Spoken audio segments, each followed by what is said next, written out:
মারা মনে হয় এমন, তাই না? আমার মেয়ে ঘুমাচ্ছে, অথচ আমি একটু ঘুমাতে পারছি না। কিন্তু সারা রাত কালকে দুধ চা খেতে পারি না আমি। তো আমার মেয়েও খাইছিল, তো ওরও ঘুম হয় নাই। ও 4:38 মেবি প্রায় ও তখন ঘুমাইছে। তো আর আমি ঘুমাইতে পারি নাই, আর আমার ঘুম আসে নাই। তো আবার পরশু রাত্রেও কম ঘুমাইছি। তো ভাবছি আমি একটু ঘুমাবো, তো মেয়ে ঘুমাইতে দেয় না। আসার পরে একটু শুইছি। ওমা, এখন একটু শুইছি, অল্প একটু চোখ লেগে আসছে। পরে মশা গান গাওয়া শুরু করছে।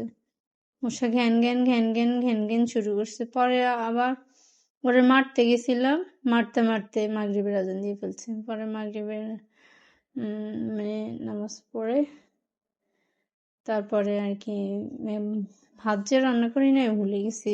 কালকে ছিল, এগুলো দুপুরে খেয়েছিলাম। পরে আর কি এখন ভাত বসাইছি, এখন আর ঘুমাইতে কি পারি? আর ভাত জিনিস গ্যাসের উপরে হইতেছে, বুঝিনি তো ব্যাপারটা। তাই আসলে মা তো মাই না, মায়েদের কোনো রেস্ট নাই, মায়েদের কোনো ক্লান্তি নাই, তারপরে মায়েদের কোনো ইয়ে নাই। তাও অনেক মানে মা হওয়ার অনুভূতিটাই আলাদা। আলহামদুলিল্লাহ, তাতেও খুশি। অনেকে আর কি এটা মনে নিয়ে অনেক কষ্টে আছে, কিন্তু আমার এটা মনে হয় না, আমার কাছে ভালোই লাগে। বিয়ের পরে একটা মেয়ে সন্তান ছাড়া সে অমূল্য। মানে বিবাহিত জীবনের পরে সন্তান ছাড়া ভালো লাগে না।